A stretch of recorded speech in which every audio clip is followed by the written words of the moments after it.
Hello കൂട്ടുകാരെ, പത്രമാറ്റി സീരിയലിലെ ഒരു പുതുപുത്തൻ വിശേഷത്തിലേക്ക് എല്ലാ കൂട്ടുകാർക്കും സ്വാഗതം. നമ്മുടെ വീഡിയോ ഇഷ്ടപ്പെടുകയാണെങ്കിൽ ഒന്ന് ലൈക്ക് ചെയ്യണേ, അതുപോലെ തന്നെ ചാനൽ കൂടി ഒന്ന് സബ്സ്ക്രൈബ് ചെയ്ത് സപ്പോർട്ട് ചെയ്യണേ. അങ്ങനെ നമ്മുടെ ആബി സ്വർണ്ണപ്പണിക്കാരനോട് ഫോണിൽ കൂടെ സംസാരിക്കുന്നത് നമ്മുടെ മുത്തശ്ശനെ വ്യക്തമായിട്ട് കേൾക്കുന്നുണ്ട്. മൂർത്തീസ് ജ്വല്ലറിയിൽ കള്ളക്കടത്തുണ്ടാകാൻ കാരണം അബിയാണെന്ന് മനസ്സിലാക്കിയ മൂർത്തി മുത്തശ്ശൻ അബിയെ തല്ലി ഒതുക്കി ചവിട്ടിക്കൂട്ടാനുള്ള ദേഷ്യവുമായിട്ടാണ് അവിടെ നിൽക്കുന്നത്. എന്നാൽ ഈ കാര്യം താൻ നോക്കുന്നതിനേക്കാൾ നന്നായിട്ട് തന്നെ നന്ദു അത് കൈകാര്യം ചെയ്യുമെന്ന് മനസ്സിലാക്കിയ മുത്തശ്ശൻ പിന്നെ ഒന്നും നോക്കിയില്ല. മൂർത്തി മുത്തശ്ശൻ ആ സ്പോട്ടിൽ തന്നെ നന്ദുവിനെ വിളിക്കുന്നുണ്ട്. എന്നിട്ട് നന്ദുവിനോട് സത്യങ്ങളെല്ലാം തുറന്നു പറയുകയുമാണ്. ഇവിടുത്തെ പോലീസ് ഓഫീസർ എന്ന നിലയ്ക്ക് മോള് വേണം മോളുടെ ചേച്ചിയുടെ ഭർത്താവിനെ നിലയ്ക്ക് നിർത്താൻ. ഞാൻ എന്തായാലും ഈ കാര്യം നിയമത്തിന് വിട്ടു തന്നിരിക്കുകയാണ്. നിയമത്തിൻ്റെതായ രീതിക്ക് തന്നെ നന്ദു മോൾ ഇതിലൊരു തീരുമാനം എടുക്കണം എന്നൊക്കെ മുത്തശ്ശൻ പറയുന്നുണ്ട്. പിന്നെ നന്ദു വെറുതെ ഇരിക്കുമോ? നന്ദു ഉടനെ തന്നെ പോലീസുകാരുമായിട്ട് അനന്തപുരിയിലോട്ട് വരികയാണ്. അങ്ങനെ നന്ദു അങ്ങോട്ടേക്ക് വന്നിട്ട് സത്യങ്ങളെല്ലാം എല്ലാവരുടെ മുമ്പിൽ വെച്ച് വിളിച്ച് പറയുകയാണ്. അബിക്ക് ഒരു നിവൃത്തിയില്ലാട്ടോ രക്ഷപ്പെടാനായിട്ട് അബിയെ തെളിവുകൾ സഹിതം പൂട്ടിയിരിക്കുകയാണ് നന്ദു. അങ്ങനെ ആ ഒരു വിശേഷമാണ് നമ്മൾ പറയാൻ പോകുന്നത്. ആദ്യം കാണിക്കുന്നത് അബിയും നവ്യയുമാണ്. അബി നവ്യയോട് പറയുന്നുണ്ട്, നവ്യേ, അന്ന് നിന്റെ വീട്ടിൽ നിന്ന് ഭക്ഷണം കഴിക്കാതെ ഇറങ്ങിപ്പോയില്ലേ? നിന്റെ അനിയത്തി പോലീസായതിൻ്റെ പാർട്ടി വെച്ചിട്ടുണ്ടായിരുന്നല്ലോ അന്ന്. അന്ന് നിന്റെ ഏട്ടനും ഏട്ടത്തിയും അവിടെ ഉണ്ടായിരുന്നു. നമ്മൾ നല്ല രീതിക്ക് തന്നെ പറയാനുള്ള കാര്യങ്ങളൊക്കെ എല്ലാവരുടെ മുമ്പിൽ വെച്ച് അവരോട് പറഞ്ഞതല്ലേ? അപ്പം നവ്യ പറയുന്നുണ്ട്, അന്നത്തെ ദിവസം എനിക്ക് മറക്കാൻ പറ്റുമോ അബി? അന്ന് എനിക്ക് ഇച്ചിരി സന്തോഷമുള്ള ദിവസം കൂടിയായിരുന്നു എന്നൊക്കെ ഇങ്ങനെ പറയുകയാണ്. അയാളെ നന്നായിട്ട് തന്നെ അച്ഛനും അമ്മയുടെ മുമ്പിൽ വെച്ച് കൊച്ചാക്കാൻ പറ്റിയ ഒരു അവസരമായിരുന്നു അത്. അത് നല്ലതായി പോയി എന്നിങ്ങനെ പറയുന്നുണ്ട്. അബി ശ്രദ്ധിച്ചായിരുന്നോ? അച്ഛൻ അയാളുടെ കൂടെ ഇരുന്ന് ഭക്ഷണം കഴിക്കാൻ പോലും ഇഷ്ടമില്ലായിരുന്നു എന്നൊക്കെ ഇങ്ങനെ പറയുന്നുണ്ട്. അപ്പോൾ അബി പറയുന്നുണ്ട്, അതൊക്കെ ശരിയാണ്. പക്ഷേ നവ്യേ, ഞാനൊരു കാര്യം പറയട്ടെ. അന്ന് നമ്മൾ ഭക്ഷണം കഴിക്കാതെ അവിടെ നിന്ന് ഇറങ്ങിപ്പോയില്ലേ? അന്ന് മുതലേ നിന്റെ അച്ഛനും അമ്മയ്ക്കും എന്നോട് എന്തോ ഒരു നീരസമുള്ള പോലെ എനിക്ക് തോന്നുന്നുണ്ട്. അതിനുശേഷം ഒന്ന് രണ്ട് തവണ നമ്മളവിടെ ചെന്നെങ്കിലും നിന്റെ അച്ഛനും അമ്മയും വേണ്ട രീതിയിൽ എന്നെ പരിഗണിച്ചിട്ടില്ല. അപ്പോഴേക്കും നവ്യ പറയുന്നുണ്ട്, ദേ ആബി, നീ വെറുതെ ഇങ്ങനെ ഓരോന്ന് കാട് കയറി ആലോചിക്കല്ലേ. അച്ഛനും അമ്മയ്ക്കും അങ്ങനെ ഒരു ചിന്തയൊന്നുമില്ല എന്നിങ്ങനെ പറയുകയാണ്. എൻ്റെ അച്ഛനും അമ്മയ്ക്കും ഇപ്പം ഏറ്റവും നല്ല മരുമകൻ അബി തന്നെയാണ്. എന്ന് വെച്ചാൽ അവരേറ്റവും കൂടുതൽ വിശ്വസിച്ച ആദർശേട്ടൻ്റെ ഭാഗത്തുനിന്ന് ഇങ്ങനൊരു പ്രവൃത്തി ഉണ്ടായതുകൊണ്ട് തന്നെ അതിനുശേഷം ആദർശേട്ടനെ കണ്ണെടുത്ത് അവർക്ക് കണ്ടുകൂടാ. ദേ കുറച്ച് മുമ്പും കൂടെ അമ്മ എന്നെ വിളിച്ചിട്ട് വെച്ചതേ ഉള്ളൂ. ഇടയ്ക്ക് അമ്മ അബിയെക്കുറിച്ച് ചോദിച്ചു, കുഞ്ഞിനോട് സ്നേഹമൊക്കെ കാണിക്കുന്നില്ലേ എന്നുള്ള കാര്യം. അമ്മയ്ക്കും അച്ഛനും നിന്റെ മാറ്റം ഇപ്പോഴും വിശ്വസിക്കാൻ പറ്റിയിട്ടില്ലെന്നാ തോന്നുന്നത്. ഇതൊക്കെ കൂട്ടി വായിച്ചപ്പോഴേക്കും അബിക്ക് എന്തൊക്കെയോ സംശയങ്ങളൊക്കെ തോന്നുകയാണ് കേട്ടോ. അബി പറയുന്നുണ്ട്, നവ്യേ, ഞാനൊരു കാര്യം പറയട്ടെ. നമ്മൾ അവിടെ നിന്ന് ഇറങ്ങി പോന്നല്ലോ. അതിനുശേഷം ഈ ആദർശ് എന്ന് പറയുന്നവനും നിന്റെ അനിയത്തിയും കൂടി അവിടെ അമ്മയുടെ അച്ഛൻ്റെ മനസ്സ് മാറ്റുമെന്ന് എനിക്കൊരു സംശയം ഉണ്ടെന്ന് പറയുകയാണ്. അവരിങ്ങനെ ഓരോന്ന് പറഞ്ഞ് നിന്റെ അനിയത്തിയെ വിശ്വസിപ്പിച്ചില്ലേ? അതുപോലെ ഇനി അച്ഛനെയും അമ്മേനെയും ഓരോന്ന് പറഞ്ഞ് വിശ്വസിപ്പിച്ചോന്നൊക്കെ ചോദിക്കുന്നുണ്ട്. നവ്യ പറയുന്നുണ്ട്, ഏയ് അങ്ങനെയൊന്നും വരാൻ സാധ്യതയില്ല. എൻ്റെ അമ്മയുടെ അച്ഛൻ്റെ മനസ്സ് അത്ര പെട്ടെന്നൊന്നും മാറ്റിയെടുക്കാൻ പറ്റില്ല. കാരണം അവർ ആദർശേട്ടനെ അത്രത്തോളം വെറുത്തിട്ടുണ്ട് ഇപ്പോൾ. എന്തായാലും അയാളുടെ കുഞ്ഞല്ലേ അത്. അല്ലാന്ന് പറയാൻ അവർക്ക് പറ്റുന്നില്ലല്ലോ. അങ്ങനെ അല്ലാന്ന് പറയാൻ പറ്റുന്ന ടൈം എപ്പോഴാണോ വരുന്നത്, അന്ന് എൻ്റെ അച്ഛനും അമ്മയും അവരെ കൈ നീട്ടി സ്വീകരിക്കും. അല്ലാതെ എൻ്റെ അച്ഛനും അമ്മയും മാറ്റാൻ പറ്റത്തില്ലെന്ന് പറയുകയാണ് കേട്ടോ. അച്ഛൻ്റെ മനസ്സ് മാറിയാലും അമ്മയുടെ മനസ്സ് ഒരിക്കലും മാറാൻ പോകുന്നില്ല. അവരെക്കുറിച്ച് എനിക്ക് നന്നായിട്ട് അറിയാം അബി. അതുകൊണ്ട് അബി ഇനി അത് ഓർത്ത് വിഷമിക്കണ്ട. അബിയെക്കുറിച്ച് അവരൊന്നും പറയില്ല എന്നൊക്കെ ഇങ്ങനെ പറയുന്നുണ്ട്. അബി എന്നാലും പറയുന്നുണ്ട്, എനിക്ക് എന്തായാലും എന്തോ ഒരു സംശയമുണ്ട്. നിന്റെ അനിയത്തിയെയാണ് എനിക്ക് സംശയം. അവർക്ക് എന്തോ ഒരു അധികാരം കിട്ടിയതുപോലെ എനിക്ക് തോന്നുന്നുണ്ട്. അതുകൊണ്ടാണല്ലോ എന്ത് തെണ്ടിത്തരവും കാണിച്ചിട്ട് അവരുടെ ഭർത്താവിൻ്റെ കൂടെ അവരിങ്ങനെ കെട്ടുറപ്പോടെ നിൽക്കുന്നത് തന്നെ. അപ്പം നവ്യ പറയുന്നുണ്ട്, എൻ്റെ അബി, എന്തായാലും ആദർശേട്ടൻ്റെ കുഞ്ഞാണ് ചന്തുമോളെന്ന് പറയുന്നവള്. എന്തായാലും അതിനൊരു മാറ്റമില്ലല്ലോ. ഇനി അങ്ങനെ അല്ലായിരുന്നെങ്കിൽ തന്നെ അത് നിഷ്പ്രയാസം തെളിയിക്കായിരുന്നില്ലേ? ഒരു DNA ടെസ്റ്റ് കൊണ്ട് തന്നെ അയാളല്ല കുഞ്ഞിൻ്റെ അച്ഛനെന്ന് അയാൾക്ക് തെളിയിക്കായിരുന്നല്ലോ. അതെന്തുകൊണ്ടാണ് അയാൾ ചെയ്യാത്തത്? സ്വന്തം മകളാണെന്ന് അയാൾ പറയുകയും ചെയ്തു. അയാളുടെ സ്വന്തം കുഞ്ഞായതുകൊണ്ട് തന്നെയല്ലേ അയാൾ അതൊന്നും ചെയ്യാൻ മുതിരാത്തത്. അപ്പോൾ നയന എന്ത് ചെയ്യാനാ അബി? നയനയുടെ മനസ്സിൽ ഒന്ന് മാത്രമേ ഉള്ളൂ, എൻ്റെ അച്ഛനും അമ്മയും. അവരെ ഒരിക്കലും ബുദ്ധിമുട്ടിക്കരുതെന്ന് കരുതിയിട്ടാണ് അയാളെ സഹിച്ചുകൊണ്ട് ആ പാവം ഇവിടെ ജീവിക്കുന്നതെന്ന് പറയുകയാണ്. എന്തൊക്കെ പറഞ്ഞാലും അവളുടെ ഉള്ളിൽ എനിക്കറിയാം. അവൾ ഇക്കാര്യത്തിൽ ഒരുപാട് വിഷമിക്കുന്നുണ്ടാവും. എന്നാലും അത് ആരോടും പറയാതെ അവളെല്ലാം സഹിച്ച് നടക്കുകയല്ലേ എന്നൊക്കെ ഇങ്ങനെ നവ്യ പറയുമ്പോഴേക്കും അബി പറയുകയാണ്, ഏയ് എനിക്കങ്ങനെ തോന്നുന്നൊന്നുമില്ല. അവർ പഠിച്ച കള്ളി തന്നെയാ. സ്വത്തിന് വേണ്ടിയാണ് അവർ ഈ നാടകമൊക്കെ കളിക്കുന്നതെന്നാണ് എനിക്ക് തോന്നുന്നത്. അയാളുടെ കൂടെ നിന്നാൽ അവർക്ക് കിട്ടാൻ പോകുന്നത് ഈ അനന്തപുരിയിലെ മൊത്തം സ്വത്തുക്കളുമല്ലേ. ഒരു കാര്യം നീ ഓർക്കുന്നത് നല്ലതാ. നിന്റെ അനിയത്തിക്ക് അവരുടെ ചോരയിൽ ഒരു കുഞ്ഞുണ്ടായില്ലെങ്കിലേ, ചന്തുമോളുടെ അമ്മ എഴുന്നേറ്റ് വന്നിട്ടുണ്ടെങ്കിൽ ആദർശേട്ടൻ എന്തായാലും നിന്റെ അനിയത്തിയെ ഒഴിവാക്കും. പിന്നെ വല്യമ്മയ്ക്ക് ഏറ്റവും കൂടുതൽ ഇഷ്ടപ്പെട്ട മരുമകൾ ഇതേ ആ കട്ടിലിൽ കിടക്കുന്ന മരുമകളായിരിക്കും. മിക്കവാറും അവളുടെ ആരോഗ്യസ്ഥിതിയിൽ എന്തെങ്കിലുമൊക്കെ മാറ്റം ഉണ്ടെങ്കിൽ അവൾ എന്തായാലും എണ്ണീറ്റ് അനന്തപുരിയിലോട്ട് വരിക തന്നെ ചെയ്യും.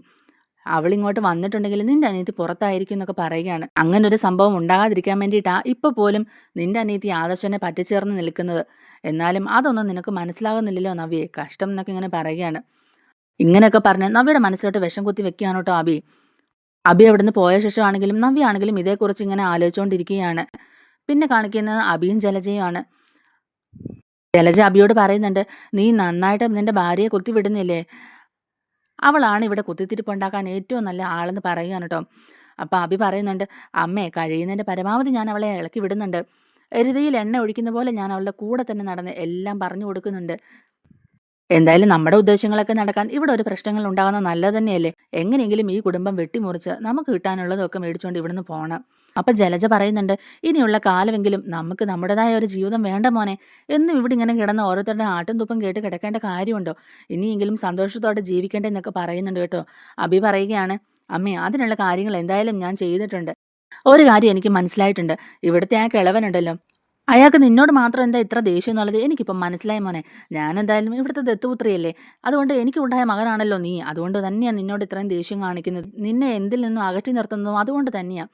ആദർശനോട് അയാൾ അങ്ങനെയൊന്നും കാണിക്കുന്നില്ലല്ലോ. അയാളുടെ സ്വന്തം ചോര തന്നെയല്ലേ ആദർശവും അനിയും ഒക്കെ. അപ്പൊ പിന്നെ അയാൾ സ്നേഹിക്കാതിരിക്കുവോ? അതുകൊണ്ട് അവൻ എന്ത് തെണ്ടിത്തരം കാണിച്ചാലും അവന്റെ കൂടെ നിൽക്കും അയാൾ എന്നൊക്കെ ഇങ്ങനെ പറയുകയാണ് കേട്ടോ. അപ്പൊ അബി പറയുന്നുണ്ട്, എന്തായാലും അമ്മേ, ആ മുത്തച്ഛൻ എന്ന് പറയുന്ന ആ കിളവനെ കുറിച്ച് ഞാനിങ്ങനെ ഒന്നും കരുതിയില്ല. അയാൾ ഒന്നുമില്ലെങ്കിലും ന്യായത്തിന്റെ ഭാഗത്ത് നിൽക്കുന്ന ആളാണെന്നല്ലേ ഞാൻ കരുതിയത്. എന്നാലും ആദർശേട്ടനെ തോണ്ടി വെളിയിൽ കളയുമെന്ന് കരുതിയിട്ട് എന്നിട്ട് ഇപ്പൊ എന്താ സംഭവിച്ചത്? അയാളും ഇപ്പോഴും ആ കമ്പനിയുടെ MD കസേരയിൽ തന്നെയാണ് ഇരിക്കുന്നത്. അതെനിക്ക് ഒട്ടും സഹിക്കാൻ പറ്റുന്നില്ല അമ്മേ എന്നിങ്ങനെ പറയാൻ കേട്ടോ. അപ്പൊ ജലജ പറയുന്നുണ്ട്, എടാ മോനെ, ഇതെല്ലാം കറങ്ങി തിരിഞ്ഞ് നിന്റെ കയ്യിൽ വരുവടാ. ഒരു ദിവസം നീ ആ കസേരയിൽ ഇരിക്കും. അതിന് വേണ്ടത് എന്താണെന്നറിയുവോ? നിന്റെ ഭാര്യനെ കുത്തി ഇളക്കി വിടുക എന്നുള്ളതാണ്. അപ്പൊ അബി പറയുന്നുണ്ട്, അത് ഞാൻ പരമാവധി ചെയ്യുന്നുണ്ട് അമ്മയെന്ന്. ജലജ പറയുന്നുണ്ട്, എന്നാലും മോനെ, ഞാൻ ആദ്യം വിചാരിച്ചത് ആ ചന്തുമോള് നിന്റെ കുഞ്ഞാണെന്നാ. ഞാൻ പേടിച്ചു പോയി. അങ്ങനെയാണെന്നുണ്ടെങ്കിൽ അയാൾ നിന്നെ ഇവിടുന്ന് പടിയിറക്കി പിണ്ടം വെച്ചേനെ. അത്രയ്ക്കും ദേഷ്യമാണല്ലോ അയാൾക്ക് എന്നോടും നിന്നോടും ഒക്കെ ഉള്ളത്. എന്തായാലും അത് നിന്റെ കുഞ്ഞല്ലാത്തത് ഭാഗ്യം എന്നിങ്ങനെ പറയുന്നുണ്ട്. ഇങ്ങനൊരു പറ്റ ആദർശന് പറ്റുമെന്ന് ഞാൻ സ്വപ്നത്തിൽ പോലും കരുതിയതല്ല മോനെ എന്നിങ്ങനെ ജലജ പറയുകയാണ് കേട്ടോ. അബി പറയുന്നുണ്ട്, എന്തായാലും അമ്മേ, എന്തായാലും കാര്യങ്ങളൊക്കെ നമ്മുടെ വഴിക്ക് തന്നെ വന്നില്ലേ അമ്മേ. ദൈവം നമ്മുടെ കൂടെ ഉണ്ടെന്ന് വേണം കരുതാൻ എന്ന് പറയുകയാണ് കേട്ടോ. അപ്പൊ ജലജ അബിയോട് ചോദിക്കുന്നുണ്ട്, അല്ല മോനെ, നീ ഇന്ന് ഓഫീസിലോട്ട് പോകുന്നില്ലേ എന്ന് ചോദിക്കുകയാണ്. അപ്പൊ അബി പറയുന്നുണ്ട്, ദേ ഞാൻ പോകാൻ പോവുകയാണ് അമ്മേ. അതിനു മുമ്പ് നവിയോട് കുറച്ച് കാര്യങ്ങളൊക്കെ പറയാൻ വേണ്ടിയിട്ട് പോയതാ ഞാനിപ്പം. എന്തായാലും അവളിപ്പോൾ ഇരുന്ന് തീ തിന്നുന്നുണ്ടാവും എന്നൊക്കെ ഇങ്ങനെ പറയുകയാണ് കേട്ടോ. ജലജ പറയുന്നുണ്ട്, എന്തായാലും നീ ഒരു കാര്യം ശ്രദ്ധിക്കണം മോനെ, പഴയ പോലെ നീ ഇപ്പം നിൽക്കരുത്. ബ്രാഞ്ചിലെ കാര്യങ്ങളൊക്കെ വേണ്ട രീതിക്ക് നല്ലപോലെ ചെയ്താൽ ഇനിയും നിനക്ക് കൂടുതൽ ബ്രാഞ്ച് തരും. നീ ഇതിൽ ഉഴപ്പുവാണെന്നുണ്ടെങ്കിലേ അങ്ങനെയൊന്നും നടക്കില്ല. നന്നായി നീ ചെയ്തു കഴിഞ്ഞാൽ നവിയെ കൊണ്ട് തന്നെ നിനക്ക് ഉപകാരം. അവളെ കൊണ്ട് പറയിപ്പിച്ചിട്ട് നിനക്ക് ഇഷ്ടം പോലെ ബ്രാഞ്ചുകളൊക്കെ ഏൽപ്പിച്ച് തരും മോനെ. അപ്പോൾ അബി പറയുന്നുണ്ട്, അതിന് തന്നെയാമേ ഞാനും ശ്രമിച്ചുകൊണ്ടിരിക്കുന്നത്. ഞാൻ നന്നായിട്ട് തന്നെ ബ്രാഞ്ച് നോക്കുന്നുണ്ട്. ദേ ഇനിയെങ്കിലും നീ നേരാവണ്ണം എന്തെങ്കിലുമൊക്കെ ചെയ്യണം കേട്ടോ. അവിടെ വെറുതെ തിരിമറിയൊക്കെ കാണിച്ച് പ്രശ്നങ്ങൾ ഉണ്ടാക്കരുതെന്നൊക്കെ പറയുന്നുണ്ട് ജലജ. നേരാവണ്ണം ഒക്കെ നിന്നിട്ടുണ്ടെങ്കിൽ നിനക്ക് തന്നെയാ മോനെ നല്ലതെന്നൊക്കെ പറഞ്ഞിട്ട് ജലജ അവിടുന്ന് പോകുന്നുണ്ട് കേട്ടോ. ഇതൊക്കെ കഴിഞ്ഞപ്പോഴേക്കും അഭി മനസ്സിൽ കരുതുന്നുണ്ട്, പിന്നെ നേരാവണ്ണം നോക്കി നടന്നിട്ട് എന്ത് കിട്ടാനാ അവിടുന്ന്? അയാൾ ഉണ്ടാക്കിയ പ്രസ്ഥാനം ഇങ്ങനെ മുകളിലോട്ട് ഉയർത്തി കൊടുക്കാനോ? അതിനെൻ്റെ പട്ടി ശ്രമിക്കും. കഴിയുന്നതിലും ഈ മൂർത്തിസ് ജ്വല്ലറിയുടെ അധപതത്തിനാണ് ഞാൻ ഇറങ്ങി തിരിച്ചേക്കുന്നത്. അപ്പോഴാ നേരാവണ്ണം നടത്തിക്കൊണ്ട് പോകാൻ. ഇതും പറഞ്ഞുകൊണ്ടിരിക്കുമ്പോഴേക്കാണ് അബിയുടെ ഫോണിലേക്ക് ഒരു കോള് വരുന്നത്. അപ്പോൾ തന്നെ അബി ഫോണെടുത്ത് നോക്കിയാണ് കേട്ടോ. ഇയാൾ എത്ര തവണ ഇങ്ങനെ എന്നെ വിളിച്ചുകൊണ്ടിരിക്കുന്നത്, വിളിക്കരുതെന്ന് പറഞ്ഞാൽ അയാൾ കേൾക്കത്തുമില്ല എന്നൊക്കെ പറഞ്ഞുകൊണ്ട് അയാളെ പ്രായിക്കൊണ്ട് തന്നെ അബി ഫോൺ എടുക്കുന്നുണ്ട് കേട്ടോ. അയാൾ നമ്മുടെ സ്വർണ്ണപ്പണിക്കാരനായിരുന്നു. അബി ഉടനെ തന്നെ അയാളോട് ദേഷ്യപ്പെടുകയാണ് കേട്ടോ. തന്നോട് ഞാൻ എന്നെ വിളിക്കരുതെന്നൊരു 100 പ്രാവശ്യം പറഞ്ഞിട്ടില്ലേ, താൻ എന്തിനാ എപ്പോഴും എന്നെ ഇങ്ങനെ വിളിച്ച് ശല്യം ചെയ്തുകൊണ്ടിരിക്കുന്നത് എന്നൊക്കെ ഇങ്ങനെ ചോദിക്കുകയാണ് കേട്ടോ. അപ്പോഴേക്കും സ്വർണ്ണപ്പണിക്കാരൻ പറയുന്നുണ്ട്, സാറേ, ഞാൻ പറയുന്നതൊന്ന് കേൾക്കാനുള്ള സാവകാശമെങ്കിലും സാറൊന്ന് കാണിക്കുന്നൊക്കെ പറയുന്നുണ്ട് കേട്ടോ. അപ്പോൾ ഇയാളെ കൊണ്ട് തോറ്റല്ലോ എന്നൊക്കെ ഓർത്തോണ്ട് ഇങ്ങനെ അബി ചുറ്റിലൊക്കെ നോക്കിയിട്ട് അയാൾ പറയുന്നത് എന്താണെന്ന് കേൾക്കുകയാണ് കേട്ടോ. ശരി ശരി, ഞാൻ എന്തായാലും റൂമിലോട്ടൊന്ന് പോട്ടെ, ഇവിടെ നിന്ന് കേട്ടാൽ ശരിയാവില്ല, ആരെങ്കിലും കേട്ടാൽ വലിയ പ്രശ്നമാവും എന്നൊക്കെ പറഞ്ഞിട്ട് അബി റൂമിലേക്ക് പോവുകയാണ് കേട്ടോ. അബി റൂമിൽ ചെന്നിട്ട് മാറി നിന്ന് സംസാരിക്കുകയാണ്. ആ ഒരു സമയത്ത് തന്നെ മുത്തശ്ശൻ അങ്ങോട്ടേക്ക് വരികയാണ് കേട്ടോ. അപ്പോഴാണ് മുത്തശ്ശൻ അബി പറയുന്ന കാര്യങ്ങളെല്ലാം കേൾക്കുന്നത്. വരുന്ന വഴിക്ക് തന്നെ അബിയുടെ ആ രഹസ്യമായിട്ടുള്ള സംസാരം മുത്തശ്ശന്റെ കാതിൽ കേൾക്കുന്നുണ്ട്. മുത്തശ്ശൻ അപ്പോൾ തന്നെ ആ റൂമിന്റെ മുമ്പിൽ വന്നിട്ട് മാറി നിന്ന് ഈ അബി പറയുന്ന കാര്യങ്ങളൊക്കെ കേൾക്കുന്നുണ്ട്. അപ്പൊ അബി പറയുന്നുണ്ട്, എന്റെ പൊന്നു ചേട്ടാ, നിങ്ങൾ എപ്പോഴും എൻ്റെ ഫോണിലേക്ക് ഇങ്ങനെ വിളിക്കരുത്. നിങ്ങൾക്ക് അവിടെ പണിയൊന്നും ഇല്ലേ? നിങ്ങളോട് ഞാൻ പറഞ്ഞിട്ടില്ലേ എന്നെ ഇങ്ങനെ തെരുതെരാ വിളിച്ച് ശല്യം ചെയ്യരുതെന്ന്? എന്നൊക്കെ ഇങ്ങനെ അഭി ചൂടാകുന്നുണ്ട് കേട്ടോ. അപ്പോൾ ആ സ്വർണ്ണപ്പണിക്കാരൻ പറയുന്നുണ്ട്, സാറേ അത് പിന്നെ എനിക്ക് ഉറങ്ങാൻ പോലും ഇപ്പം പറ്റുന്നില്ല. ഓരോ ദിവസം ഞാൻ തള്ളി നീക്കുന്നത് പേടിയോട് കൂടിയിട്ടാണ്. എൻ്റെ ഭാര്യയും മക്കളും ചോദിക്കുന്നുണ്ട് എനിക്ക് എന്താ പറ്റിയെന്നുള്ളത്. ഞാൻ ആകെ ടെൻഷനിലാണ് സാറേ. എന്തെങ്കിലും ഒന്ന് പെട്ടെന്ന് ചെയ്യ് സാറേ, ഇല്ലെങ്കിൽ എൻ്റെ ജോലി തന്നെ പോകും സാറേ. എന്നെ ജീപ്പിൽ കയറ്റിക്കൊണ്ട് പോകുന്നത് എൻ്റെ മക്കൾ കാണും സാറേ എന്നൊക്കെ ഇങ്ങനെ പറഞ്ഞ് ടെൻഷൻ അടിക്കുന്നുണ്ട് കേട്ടോ. അപ്പോൾ അഭി പറയുന്നുണ്ട്, എടോ താനിങ്ങനെ ടെൻഷൻ അടിച്ച് ഇത് കുളമാക്കില്ലേ? ഇതൊക്കെ ഒതുക്കാൻ വേണ്ടിയിട്ട് ഞാനൊരു കാര്യം ചെയ്തിട്ടുണ്ട്. അതിന് വേണ്ടിയിട്ടല്ലേ സകല പോലീസുകാരുടെയും കൈയും കാലും ഞാൻ പിടിച്ചുകൊണ്ടിരിക്കുന്നത്. അതിൻ്റെ ഇടയ്ക്ക് താൻ ഇങ്ങനെ കിടന്ന് പ്രശ്നങ്ങൾ ഉണ്ടാക്കല്ലേ? അവർക്ക് വേണ്ട പണമൊക്കെ കൊടുത്ത് ഞാൻ ഇതൊക്കെ ഒന്ന് മെരുക്കി എടുക്കുന്നതല്ലേ ഉള്ളൂ. താനിങ്ങനെ ധൃതി വെച്ചാൽ എങ്ങനെ എന്നൊക്കെ ഇങ്ങനെ ചോദിക്കുന്നുണ്ട്. അങ്ങനെ പറയുന്നതൊക്കെ നമ്മുടെ മുത്തശ്ശൻ കേൾക്കുന്നുണ്ട് കേട്ടോ. മുത്തശ്ശന് കാര്യങ്ങളൊക്കെ പിടികിട്ടുന്നുണ്ട്. സ്വർണ്ണക്കള്ളക്കടത്തിന്റെ പിന്നിൽ അഭിയാണെന്ന് നല്ല വ്യക്തമായിട്ട് തന്നെ മുത്തശ്ശനെ മനസ്സിലാക്കുകയാണ്. മുത്തശ്ശന് ആകെ ദേഷ്യം വരികയാണ് കേട്ടോ. അഭി എന്നിട്ട് പറയുന്നുണ്ട്, നിങ്ങളിങ്ങനെ കൂടെ കൂടെ എന്നെ ഇങ്ങനെ വിളിച്ച് ബുദ്ധിമുട്ടാക്കണമെന്നില്ല. ഇനിയിപ്പോൾ എന്തെങ്കിലും പ്രശ്നം വന്നാലും അത് തന്നെ ബാധിക്കില്ല. ഒക്കെ വേണ്ട രീതിക്ക് ഞാൻ ചെയ്തോളാം എന്നൊക്കെ അഭി പറയുന്നുണ്ടെങ്കിലും സ്വർണ്ണപ്പണിക്കാരൻ പറയുന്നുണ്ട്, സാറേ സാറിന്റെ വാക്ക് എനിക്ക് വിശ്വസിക്കാൻ പറ്റുന്നില്ല. എനിക്ക് തോന്നുന്നത് സാർ എല്ലാം എൻ്റെ തലയിലോട്ട് ഇട്ടിട്ട് സാറ് രക്ഷപ്പെടുമെന്നാണ്.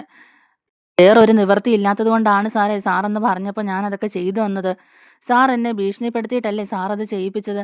ഇനിയിപ്പോൾ എല്ലാം എൻ്റെ തലയിലേക്ക് ഇട്ടിട്ട് സാറ് മുങ്ങല്ലേ എന്നൊക്കെ ഇങ്ങനെ പറയുന്നുണ്ട് കേട്ടോ. അഭി പറയുന്നുണ്ട്, എടോ ഞാൻ പറഞ്ഞില്ലേ ഞാൻ ഇവിടുന്ന് മുങ്ങി എങ്ങോട്ട് പോകാനാടോ? ഇതേ കൂടുതൽ താൻ വെള്ളച്ചിലെടുത്താലുണ്ടല്ലോ തൻ്റെ പേരിലേക്ക് എല്ലാം ഇട്ടിട്ട് ഞാൻ മുങ്ങും. അതുകൊണ്ട് താൻ മര്യാദയ്ക്ക് ഇരിക്കുക. സ്വർണ്ണക്കള്ളക്കടത്തിന് പിന്നിൽ താനാണെന്നുള്ളത് ഞാൻ വരുത്തി തീർക്കും എന്നൊക്കെ ഇങ്ങനെ ഭീഷണിപ്പെടുത്തുകയാണ് കേട്ടോ. തനിക്കറിയാവല്ലോ എൻ്റെ സ്വഭാവം. തൻ്റെ പേരിൽ ഇതൊക്കെ ആക്കി തീർത്തിട്ട് രക്ഷപ്പെടാൻ എനിക്ക് നിസ്സാര സമയം മതിയെന്ന് തനിക്കറിയാവല്ലോ. അതുകൊണ്ട് മര്യാദയ്ക്ക് നിന്നാൽ തനിക്ക് കൊള്ളാന്നൊക്കെ പറഞ്ഞിട്ട് അഭി ഇങ്ങനെ ഭീഷണിപ്പെടുത്തുകയാണ് കേട്ടോ. ആ സ്വർണ്ണപ്പണിക്കാരൻ പറയുന്നുണ്ട്, ഇതിനൊന്നും കൂട്ടു നിൽക്കാതെ അന്ന് തന്നെ മൂർത്തി സാറിനോട് ഈ കാര്യങ്ങളെല്ലാം പറഞ്ഞാൽ മതിയായിരുന്നു. ഇപ്പം അതിലും വലിയ തലവേദനയാണ്, അതിലും വലിയ ടെൻഷനിലാണ് ഞാനിപ്പോൾ എന്നൊക്കെ പറഞ്ഞിട്ട് അയാൾ ഇങ്ങനെ വെപ്രാളപ്പെടുകയാണ് കേട്ടോ. കിട്ടുന്ന ശമ്പളം കൊണ്ട് അടങ്ങി ഒതുങ്ങി ജീവിച്ചുകൊണ്ടിരുന്നതായിരുന്നു ഞങ്ങൾ. സാറാണ് ഞങ്ങളെ ഇതിലേക്കെല്ലാം വലിച്ചിട്ടതെന്നൊക്കെ പറയുന്നുണ്ട്. അപ്പോൾ അഭി പറയുന്നുണ്ട്, തന്നോടല്ലേടോ ഞാൻ പറഞ്ഞത്. ഇയാൾക്ക് ഞാൻ പറയുന്നതൊന്നും മനസ്സിലാവുന്നില്ലേ? ഞാൻ കുറച്ച് പോലീസുകാരെ പൈസ കൊടുത്ത് ഒതുക്കി വെച്ചിട്ടുണ്ട്. അതുകൊണ്ട് ഈ കേസ് മുന്നോട്ട് പോവില്ല. എന്തായാലും തന്നെ ഒന്ന് ആശ്വസിപ്പിക്കാനായിട്ട് ഞാൻ എന്തായാലും തന്നെ വന്ന് കാണാമെന്നൊക്കെ പറയുന്നുണ്ട് കേട്ടോ. തനിക്ക് പണത്തിൻ്റെ വല്ല ആവശ്യമുണ്ടോ എന്ന് ചോദിക്കുമ്പോഴേക്കും ആ സ്വർണ്ണപ്പണിക്കാരൻ പറയുന്നുണ്ട്, എനിക്ക് പണവും വേണ്ട ഒന്നും വേണ്ട സാറേ. എനിക്ക് മനസ്സമാധാനമാണ് വേണ്ടത്. ജയിലിൽ പോകാതിരിക്കാനുള്ള പണികളെ സാറ് ചെയ്യാൻ നോക്ക്. ജയിലിൽ പോകാതിരിക്കാനായിട്ട് എന്തെങ്കിലും ഒരു വഴി ഉണ്ടാക്കും സാറേ. എൻ്റെ ഭാര്യ മക്കളും പോലെ എന്നെ വകവയ്ക്കത്തില്ല. അവർ പോലും എന്നെ ഉപേക്ഷിച്ച് പോകുമെന്നൊക്കെ ഇങ്ങനെ പറയുകയാണ് കേട്ടോ. അയാളുടെ സംസാരം കേട്ടിട്ട് അഭിക്ക് നല്ല ദേഷ്യം വരുന്നുണ്ട് കേട്ടോ. അഭി പറയുന്നുണ്ട്, ആ ശരി ശരി എന്നൊക്കെ പറഞ്ഞിട്ട് അഭി ഫോൺ കട്ട് ചെയ്യുന്നുണ്ട്. ഇതൊക്കെ കേൾക്കുമ്പോഴേക്കും മുത്തശ്ശൻ ഇങ്ങനെ മനസ്സിൽ വിചാരിക്കുന്നുണ്ട്, ഈ മഹാഭാബി ആയിരുന്നു അല്ലേ ഇതെല്ലാം ചെയ്തത്. ഇത്രയും നാളും ഞാൻ കെട്ടിപ്പടുത്തുയർത്തി ഈ ഒരു സ്ഥാപനം ഇല്ലാതാക്കാൻ ഇവനായിരുന്നു അല്ലേ ശ്രമിച്ചത്. ആ പാവത്തിനെ ചാക്കിട്ട് പിടിച്ചിട്ട് അവനെ കൊണ്ട് തന്നെ എല്ലാം ഇത് ചെയ്യിച്ചല്ലോ ഇവൻ. ഇവനെ ഇനി വെറുതെ വിടാൻ പാടില്ല. വെറുതെ വിട്ടാ ഇവൻ ഇനി ഇതൊക്കെ ആവർത്തിക്കും. അതുകൊണ്ട് ഇവന് തക്കതായ ശിക്ഷ തന്നെ കൊടുക്കണം. അങ്ങനെ മുത്തശ്ശൻ ദേഷ്യപ്പെട്ട് മുറിയിലോട്ട് പോവുകയാണ് കേട്ടോ. മുത്തശ്ശൻ അങ്ങനെ റൂമിൽ പോയി നിന്ന് ആലോചിച്ചപ്പോഴേക്കും നന്ദുവിന്റെ കാര്യം മുത്തശ്ശന് ഓർമ്മ വന്നു. മുത്തശ്ശൻ അങ്ങനെ പെട്ടെന്ന് തന്നെ ഫോൺ എടുത്തിട്ട് നന്ദുവിനെ വിളിക്കുകയാണ്. നന്ദു ഡ്യൂട്ടിയിലാണ് കേട്ടോ. ആ സമയത്ത് മുത്തശ്ശന്റെ ഫോൺ കണ്ടപ്പോൾ തന്നെ നന്ദു ഫോൺ എടുക്കുന്നുണ്ട്. മുത്തശ്ശൻ നന്ദുവിനോട് പറയുന്നുണ്ട്, ആ മോളെ ഡ്യൂട്ടിയിലാണോ? ഞാൻ വിളിച്ചത് മോക്ക് ബുദ്ധിമുട്ടായോ എന്നിങ്ങനെ ചോദിക്കുന്നുണ്ട്. നന്ദു പറയുന്നുണ്ട്, ഇല്ല മുത്തശ്ശ എന്ത് ബുദ്ധിമുട്ട്, മുത്തശ്ശൻ എന്താണെങ്കിലും പറഞ്ഞോ, എന്തായാലും കുഴപ്പമില്ല എന്ന് പറയുകയാണ് കേട്ടോ. അപ്പോഴേക്കും മുത്തശ്ശൻ പറയുന്നുണ്ട്, മോളെ ഞാൻ പറയാൻ പോകുന്ന കാര്യം മോൾ ഇച്ചിരി സീരിയസ് ആയിട്ട് എടുക്കണം. എന്താ കാര്യമെന്ന് നന്ദു ചോദിക്കുമ്പോഴേക്കും മുത്തശ്ശൻ പറയുന്നുണ്ട്, മോളെ നിനക്കറിയാവല്ലോ ചന്തുമോളുടെ അച്ഛനാണ് അഭി. എന്നിട്ട് ആ കുഞ്ഞിനോട് ഒരു കൂറും കാണിക്കാതെയാണ് അവൻ ഓരോ ദിവസം ഇവിടെ ജീവിച്ചുകൊണ്ടിരിക്കുന്നത്. പാവം എൻ്റെ കൊച്ചുമോനായ ആദർശിനെ പഴിചാരിയിട്ട് അവൻ ഈ വീട്ടിൽ സുഖിച്ച് നടക്കുകയാണ്. അയാൾ അങ്ങനെ ജീവിക്കുന്നുണ്ട് എനിക്ക് സഹിക്കുന്നില്ല എന്ന് നന്ദുവും പറയുന്നുണ്ട് കേട്ടോ. പിന്നെ എൻ്റെ ചേച്ചിയുടെ ജീവിതം ഇല്ലാതാക്കണ്ടല്ലോ എന്ന് കരുതിയിട്ട് മാത്രമാണ് ഞാനും ഇതൊക്കെ ക്ഷമിച്ചിരിക്കുന്നതെന്ന് നന്ദു പറയുന്നുണ്ട്. മുത്തശ്ശൻ പറയുന്നുണ്ട്, മോളെ അത് പിന്നെ ഞാൻ വലിച്ചു നീട്ടുന്നില്ല. ഒരു കാര്യം പറയാനായിട്ടാണ് ഇപ്പം ഞാൻ വിളിച്ചത്. മോളുടെ മൂത്ത ചേച്ചിയുടെ ഭർത്താവില്ലേ ആ അബി, അവൻ അന്ന് ഞാൻ മോളെ ഏൽപ്പിച്ചില്ലായിരുന്നോ കുറച്ച് ഫയൽസും കാര്യങ്ങളൊക്കെ. ജ്വല്ലറിയിലെ കള്ളക്കടത്തെ സംബന്ധിച്ചിട്ടുള്ള കുറച്ച് ഫയൽസും കാര്യങ്ങളൊക്കെ ഞാൻ മോളെ നേരത്തെ ഏൽപ്പിച്ചിട്ടില്ലായിരുന്നോ? ഇന്ന് അവൻ്റെ വായിൽ നിന്ന് തന്നെ സത്യങ്ങളൊക്കെ എനിക്ക് കേൾക്കേണ്ടി വന്നു മോളെ. തെറ്റുകളെ പ്രോത്സാഹിപ്പിക്കാൻ എനിക്ക് ഒരിക്കലും പറ്റില്ല മോളെ. ഇതിനൊക്കെ ഞാൻ തന്നെയായിരുന്നു നടപടികളൊക്കെ എടുക്കേണ്ടത്. പക്ഷേ ഇത് മോള് വേണം കൈകാര്യം ചെയ്യാനായിട്ട്. മോളോട് ഞാൻ ആദ്യമായിട്ട് ആവശ്യപ്പെടുന്ന കാര്യമല്ലേ ഇത്. എന്താ മുത്തശ്ശ എന്നൊക്കെ ഇങ്ങനെ നമ്മുടെ നന്ദു ചോദിക്കുന്നുണ്ട്. സത്യങ്ങളൊക്കെ എല്ലാവരും അറിഞ്ഞെന്നൊക്കെ ചോദിക്കുമ്പോഴേക്കും മുത്തശ്ശൻ പറയുന്നുണ്ട്, അല്ല മോളെ അവൻ വേറൊരു തെറ്റ് ചെയ്തിട്ടുണ്ട്. ഇതിനു മുമ്പ് നമ്മുടെ ബ്രാഞ്ചിൽ നടന്ന മോഷണങ്ങളും അതുപോലെ തന്നെ കള്ളക്കടത്ത് സ്വർണവും എല്ലാം നടത്തിയത് ഈ അബിയാണ്. എല്ലാത്തിനും നേതൃത്വം വഹിച്ചത് ആ നാണം കെട്ടവനാ ആ അബി. അവിടെ സാധാരണക്കാരായ സ്വർണ്ണപ്പണി ചെയ്യുന്ന ഒരുപാട് പേരുണ്ട്. അവിടെ വർഷങ്ങളായിട്ടുണ്ടായിരുന്ന ഒരു പാവത്താനെ പിടിച്ചിട്ട് അവനെ ഭീഷണിപ്പെടുത്തിയാണ് അബി ഈ കാര്യങ്ങളൊക്കെ ചെയ്തേക്കുന്നത്. സ്വർണ്ണത്തിൽ കള്ളക്കടത്ത് നടത്തിയ അവന് എന്ത് ധൈര്യത്തിലാ ബ്രാഞ്ച് ഏൽപ്പിക്കുന്നത്? അവനെ ഇനിയും ആ ബ്രാഞ്ചിൽ ഇരുത്താൻ പറ്റില്ല മോളെ. അതിന് വേണ്ടിയിട്ട് മോൾ എന്നെ സഹായിക്കണം. മോൾ അത് അന്വേഷിച്ച് തെളിവുകൾ കൂടി കണ്ടെത്തണം. അതിന് ആദ്യം ചെയ്യേണ്ടത് ആ സ്വർണ്ണപ്പണിക്കാരനെ പിടിക്കാൻ വേണ്ടത്. ആ സ്വർണ്ണപ്പണിക്കാരനെ ക്വസ്റ്റ്യൻ ചെയ്താൽ തന്നെ അബിക്കെതിരെയുള്ള എല്ലാ തെളിവുകളും നമുക്ക് കിട്ടും മോളെ. എന്നിട്ട് അവനെ പിടിച്ച് ജയിലിലിടണം. നവ്യമോളുടെ ജീവിതം കൂടെ സുരക്ഷിതമാകാൻ വേണ്ടിയിട്ട് അവനെ പോലുള്ള ഒരുത്തനെ ജയിലിലിടുന്നത് തന്നെയാണ് മോളെ നല്ലതെന്ന് പറയുകയാണ് കേട്ടോ മുത്തശ്ശൻ. അപ്പോഴേക്കും നമ്മുടെ നന്ദുവും പറയുന്നുണ്ട്, മുത്തശ്ശൻ പറയുന്നത് തന്നെയാണ് ശരി. എല്ലാ തെളിവുകളുടെയും അടിസ്ഥാനത്തിൽ എത്രയും പെട്ടെന്ന് തന്നെ ആ അഭിചേട്ടനെ അറസ്റ്റ് ചെയ്യാൻ ഞാൻ വരുന്നുണ്ട് മുത്തശ്ശ. എൻ്റെ ചേച്ചിയുടെ ജീവിതം ഇങ്ങനെ ആയതിൽ എനിക്ക് ഒരുപാട് വിഷമമുണ്ടെന്നൊക്കെ ഇങ്ങനെ പറയുകയാണ് കേട്ടോ. ഞാനെന്തായാലും ജ്വല്ലറിയിലോട്ട് വന്ന ആദ്യം ആ സ്വർണ്ണപ്പണിക്കാരനെ ഒന്ന് ക്വസ്റ്റ്യൻ ചെയ്യാം. എന്നിട്ട് തെളിവുകളോടെ ഞാൻ അനന്തപുരിയിലോട്ട് കയറി വരാം. അബി എന്ന ദുഷ്ടനെ അറസ്റ്റ് ചെയ്യാനായിട്ട്. അവനെ ജയിലിൽ കിടത്തണം എന്നൊക്കെ പറയാണ് കേട്ടോ. അതിനുവേണ്ട എല്ലാ സപ്പോർട്ടും ഞങ്ങളുടെ ഭാഗത്തുനിന്ന് ഉണ്ടാവും മോളെ എന്നൊക്കെ പറഞ്ഞിട്ട്, എന്നാ മോളുടെ ഡ്യൂട്ടി നോക്കിക്കോ എന്ന് പറഞ്ഞിട്ട് മുത്തച്ഛൻ ഫോൺ കട്ട് ചെയ്യാണ് കേട്ടോ. അപ്പോഴേക്കും ഇതെല്ലാം കേട്ടോണ്ട് വന്ന മുത്തശ്ശി ഇങ്ങനെ ഒന്നും അറിയാതെ ആകെ അന്തം വിട്ട് നിൽക്കുകയാണ് കേട്ടോ. അപ്പോഴേക്കും മുത്തശ്ശനോട് ചോദിക്കുന്നുണ്ട്, എന്താ ഉണ്ടായേ? എന്തിനാ അബിയെ അറസ്റ്റ് ചെയ്യാൻ പറയുന്നേ? എന്താ ഇവിടെ സംഭവിച്ചെന്നൊക്കെ ചോദിക്കാണ് കേട്ടോ. അപ്പോഴേക്കും മുത്തശ്ശൻ പറയുന്നുണ്ട്, അത് പിന്നെ വസുന്ധരെ, കുറച്ച് ദിവസങ്ങൾക്ക് മുമ്പ് നമ്മുടെ ബ്രാഞ്ചിൽ ഒരു സ്വർണ്ണമോഷണം നടന്നില്ലേ? അതുപോലെ തന്നെ സ്വർണ്ണക്കള്ളക്കടത്ത് നടന്ന് അതൊരു കേസായില്ലേ? ആ കേസിലെ എല്ലാത്തിനും കാരണം ഈ അബിയാണ്. അബി എന്ന ദുഷ്ടനാണ് അതിനെല്ലാത്തിനും കാരണം. അവൻ ചെയ്ത തെറ്റുകൾക്ക് കയ്യും കണക്കും ഇല്ല വസുന്ധരെ. അതുപോലെ തന്നെ ചന്തുമോളുടെ അച്ഛൻ അവനാണ്. എന്നിട്ട് ആ ഒരു പഴി നമ്മുടെ ആദർശിന്റെ മേലിൽ വെച്ചു. അതുപോലെ എത്ര കുറ്റങ്ങളാണ് അബി ചെയ്യുന്നത്.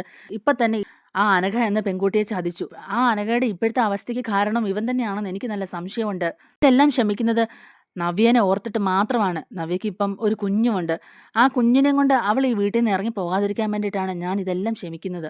ഇപ്പതേ ജ്വല്ലറിയിലെ കള്ളക്കടത്തിന്റെ പിന്നിലും അവനാണെന്ന് അവൻ തന്നെ എനിക്ക് മനസ്സിലാക്കി തന്നു. ആ പാവത്താനായ സ്വർണ്ണപ്പണിക്കാരനെ ചാക്കിലാക്കിയാണ് ഇവൻ ഈ കള്ളക്കടത്തെല്ലാം ചെയ്തിരിക്കുന്നത്. എന്നിട്ട് അയാളെ ഇപ്പൊ ഭീഷണിപ്പെടുത്തിക്കൊണ്ടിരിക്കുക ഇവൻ. അത് അന്വേഷിക്കാൻ നമ്മൾ ഏർപ്പാട് ചെയ്ത പോലീസ് ഉദ്യോഗസ്ഥരെല്ലാം ഇവൻ പണം കൊടുത്ത് ചാക്കിലാക്കി.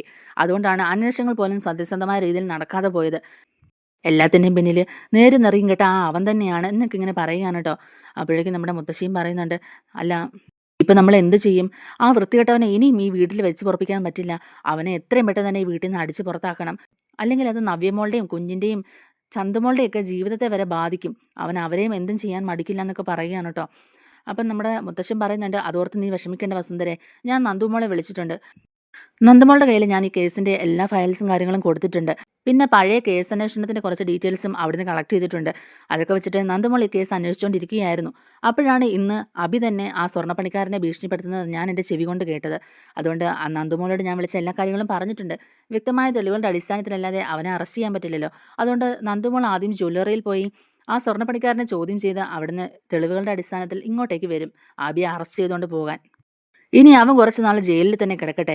അതാണ് ഏറ്റവും നല്ലത്. ഇങ്ങനെയുള്ള തെറ്റുകളൊക്കെ ചെയ്യുന്നവൻ കിടക്കേണ്ടത് ജയിലിൽ തന്നെയാണെന്നൊക്കെ മുത്തശ്ശൻ പറയുകയാണ് കേട്ടോ. അപ്പം നമ്മുടെ മുത്തശ്ശി പറയുന്നുണ്ട്, അത് പിന്നെ 4 ആൾക്കാർ അറിഞ്ഞാൽ ഇത് വലിയ നാണക്കേടാവില്ലേ നമുക്ക് എന്നൊക്കെ ഇങ്ങനെ ചോദിക്കുന്നുണ്ട്. അപ്പം മുത്തശ്ശനും പറയുന്നുണ്ട്, നാണക്കേടായാലും കുഴപ്പമില്ല. പക്ഷേ ഇങ്ങനെയുള്ള ഒരുത്തനെ ഇനി ഇവിടെ വെച്ച് ഉറപ്പിക്കാൻ പറ്റില്ല എന്നൊക്കെ മുത്തശ്ശൻ പറയുകയാണ്. അങ്ങനെ നമ്മുടെ നന്ദുവാണെങ്കിലും കേസ് ഡയറിയും ഫയൽസൊക്കെ ആയിട്ട് ജ്വല്ലറിയിലോട്ട് പോകുന്നുണ്ട്. ജ്വല്ലറിൽ പോയി സ്വർണ്ണപ്പണിക്കാരനെ ചോദ്യം ചെയ്യുന്നുണ്ട് കേട്ടോ.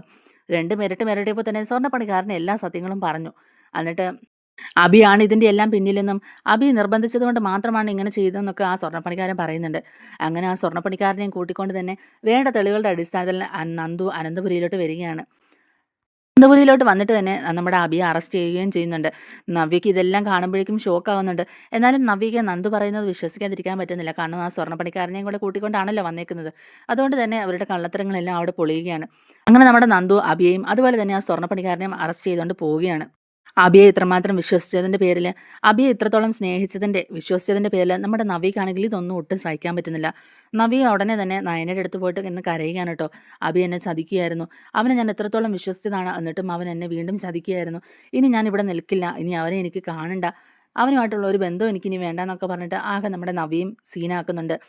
അപ്പോൾ നമ്മുടെ ഈ വീഡിയോ ഇഷ്ടമായിട്ടുണ്ടെങ്കിൽ ഒന്ന് ലൈക്ക് ചെയ്യണേ. അതുപോലെ തന്നെ ചാനൽ കൂടി ഒന്ന് സബ്സ്ക്രൈബ് ചെയ്ത്